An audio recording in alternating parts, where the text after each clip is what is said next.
ध्वनीय विश्लेषण विधि द्वारा हमें ध्वनि की चाल ज्ञात करनी है। जो हमें ज्ञात करना होता है उसके हम घात को नहीं मानते, बाकी जो सवाल में दिया होता है मैं सबकी घात को मान लेते हैं। ठीक है, देखिएगा हम पहले मानते हैं, माना ध्वनि की चाल,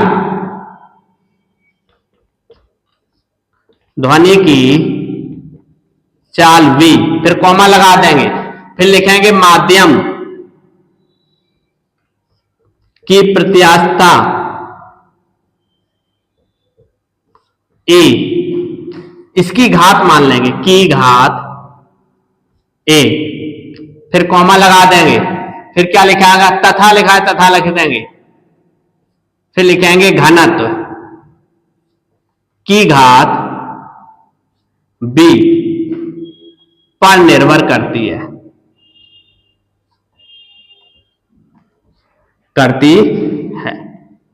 ठीक। देखिएगा इस प्रकार हम आसानी से हल करते जाएंगे। यदि मैं जो समझाता हूं आपको समझ में आता है तो आप अवश्य लाइक और कमेंट करें, ठीक है।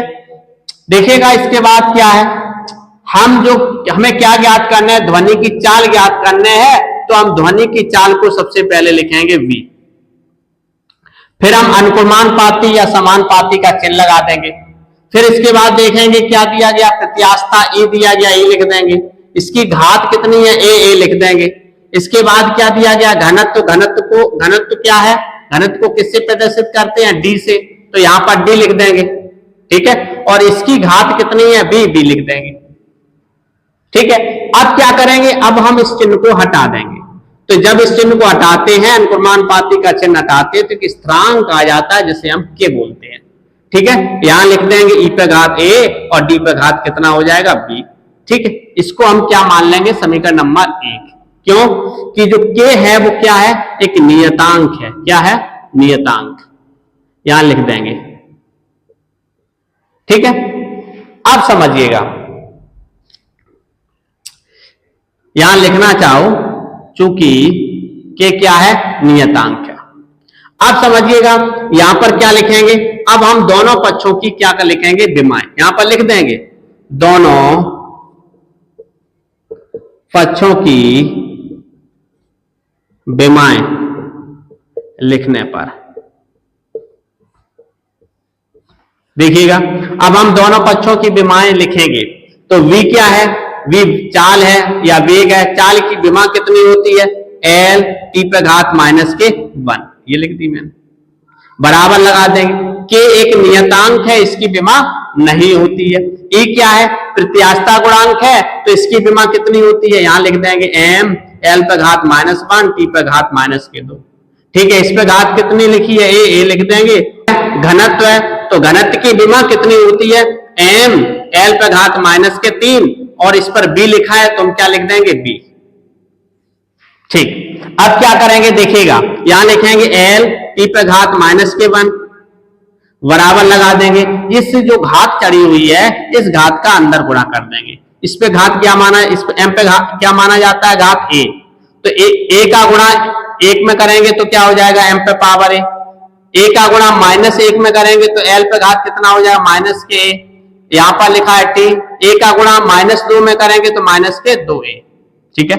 इसकी प्रकार समझते जाइए, यहां पर घात कितनी मानी जाती है 1, तो b का गुणा 1 में करेंगे तो m पे पावर क्या हो जाएगा b, और b का गुणा 3 में करेंगे तो क्या हो जाएगा, l पे घात माइनस के 3b। अब इसको हम एक साथ लिख देंगे, क्या हो जाएगा, यहां हो जाएगा l t पे घात माइनस के 1 बराबर लगा देंगे, m देखिए गुणा में घातें जुड़ती हैं, तो यहाँ a है यहाँ b है, दोनों जुड़ जाएंगी तो a प्लस क्या हो जाएगा b, l तो यहां पर लिखेंगे l, गुणा में घातें जुड़ती हैं, ठीक है, दोनों ऋण की हैं तो आपस में जुड़ जाएंगे, a ऋण 3b, यहां लिख देंगे t पे घात कितना है, माइनस के 2a, एक पुस्तक में मैंने लिख दिया। अब क्या करेंगे, अब हम दोनों पक्षों में घातों की तुलना करेंगे, तो हम लिखेंगे, यहां लिखे देंगे, क्या लिखेंगे, दोनों पक्षों में घातों की तुलना करने पर, ठीक है। तो यहां पर देखिए m है, इधर m है नहीं, तो इनकी जब घातों की तुलना करेंगे तो क्या हो जाएगा, a प्लस बी बराबर, इधर m है नहीं तो क्या लिख देंगे 0। ठीक है, आराम से अमल करते जाएंगे। ये समीकरण 1 था, इस समीकरण इसको क्या मान लें, समीकरण नंबर 2। इसके बाद देखिए l की तुलना करेंगे, इस पे घात कितनी मानी जाती है 1, तो इसकी तुलना इससे करेंगे तो क्या हो जाएगा, माइनस का a माइनस के 3b और बराबर में जब लिखेंगे तो इधर क्या हो जाए, बराबर में 1। ये समीकरण नंबर कौन सा हो गया, तीसरा हो गया। ठीक है, अब क्या करेंगे, इसकी तुलना इससे करेंगे तो यहां पर हो जाएगा माइनस के 2a और बराबर क्या लिखा है, माइनस का 1, तो माइनस माइनस कैंसिल हो जाएगा,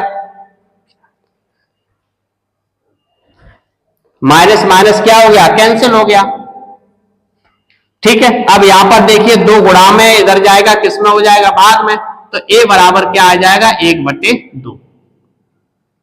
अब ये a का मान जो आया है वो समीकरण 2 में रख दीजिए या 3 में रख दीजिए, किसी में भी रखोगे b का मान आ जाएगा। तो हम क्या करेंगे, a का मान कहां रख दें, समीकरण 2 में रख दें, क्योंकि आसानी से हम निकाल सकते हैं। तो यहां लिख देंगे a का मान समीकरण 2 में रखने पर। ठीक है, a का मान 1/2 आया, वो कहां रख रहे हैं, समीकरण 2 में, तो a की जगह पर रख देंगे, कितना आया है 1/2, फिर प्लस लगा है प्लस लगा देंगे, b लिखा है b लिख देंगे, बराबर लिखा बराबर लिख देंगे, 0 0 लिख देंगे। ये धन के हैं इस साइड, बराबर के उस साइड जाएंगे, किसके हो जाएंगे, माइनस के हो जाएंगे 1/2। b का मान और a का मान आ गए, हमने जो घातें मानी थी वो a और b ही मानी थी, दोनों के मान आ चुके हैं। अब क्या करेंगे, हम a और b के मान कहां रख देंगे, समीकरण 1 में, तो हम लिखेंगे a तथा b का मान समीकरण 1 में रखने पर। ठीक, रख देंगे यहां पर v बराबर के e। ठीक है, पावर घात कितनी है, a का मान कितना है, 1/2 1/2 लिख देंगे, d लिख देंगे यहां पर। ठीक है, इस पे घात कितनी है, b का मान कितना है, माइनस के 1/2, ये लिख देंगे। यहां पर समझिएगा v बराबर के, यहां पर e पे घात कितनी है, 1/2। ठीक है, अब समझिएगा d पे घात कितनी है, माइनस के 1/2। ये माइनस की घात है, इसको नीचे अगर भाग में करते हैं तो किसकी हो जाएगी, प्लस की हो जाएगी, 1/2 हो गई, प्लस की 1/2। अब हम घातों को एक साथ एक होल में लिख देंगे, क्या हो जाएगा, v बराबर के, एक कोष्टक में e बटे क्या लिख देंगे, d आ जाएगा, और घात कितनी हो जाएगी, 1/2। 1/2 किसका मान होता है, अंडर रूल का होता है, तो यहां पर क्या लिखेंगे, v बराबर के और अंडर रूल में लिख देंगे e/d। कोई दिक्कत लग रही, e बटे जो हमने d लिखा है वो किसमें लिख दिया, अंडर रूल में लिख दिया, और जो k है k, तो हम यहां लिखेंगे प्रयोगों द्वारा